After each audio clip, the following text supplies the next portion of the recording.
Welcome back on this Monday. We are continuing with Luke chapter 9. I know on Friday I mentioned that the Transfiguration was the end of the Galilee ministry of Jesus. I spoke a little bit too soon.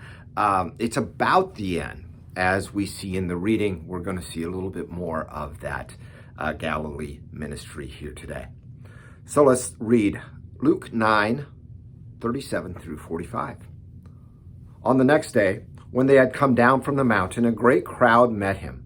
And behold, a man from the crowd cried out, "Teacher, I beg you to look at my son, for he is my only child. And behold, a spirit seizes him, and he suddenly cries out. It convulses him so that he foams at the mouth and shatters him, and will hardly leave him. I begged your disciples to cast it out, but they could not." Jesus answered, "O faithless and twisted generation, how long am I to be here with you and bear with you? Bring your son here." And while he was coming, the demon threw him to the ground and convulsed him. But Jesus rebuked the unclean spirit and healed the boy and gave him back to his father. And all were astonished at the majesty of God. But while they were all marveling at everything he was doing, Jesus said to his disciples, "Let these words sink into your ears. The Son of Man is about to be delivered into the hands of men." And they did not understand this saying, and it was concealed from them, so that they might not perceive it. And they were afraid to ask him about this saying. They come back down from the mountain, where Peter, James, and John saw the glory of Jesus. And as they come back down, they get back to business. So request from a man. The request was, "I begged your disciples to cast out a demon, but they weren't able to."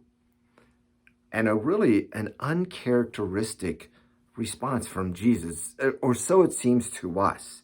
He answered, "O faithless and twisted generation, how long am I to be with you and bear with you?" Now that's interesting. That kind of leads forward to what's going to be happening of him going to Jerusalem, kind of foreshadowing that idea of a faithless and twisted generation. What is he meaning there? Well, really, he is meaning that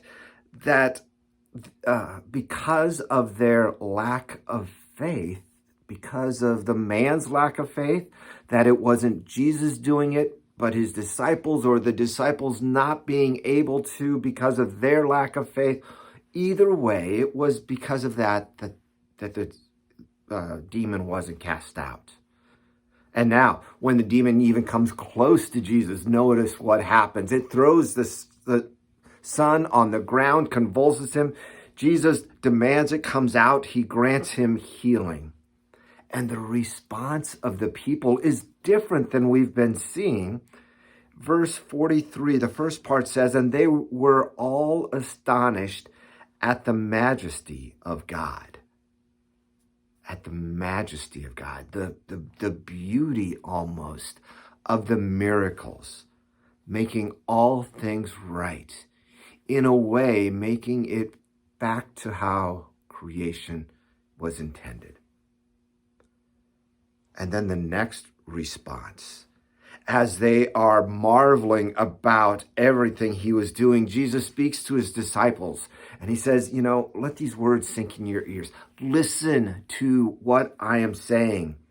The Son of Man is going to be delivered into the hands of men." The second prophecy of the passion, but yet again, they didn't understand.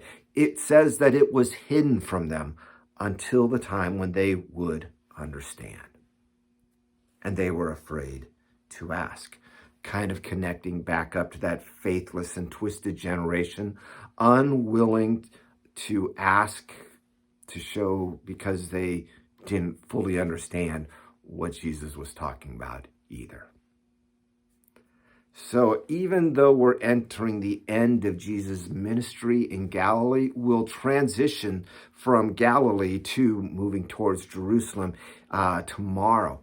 But you can see that after leaving that mountaintop experience, the three disciples and all the others are experiencing kind of questionable things that they are seeing, that their faith wasn't quite as strong maybe as they thought it was. We'll get more into this tomorrow. Until then, God bless.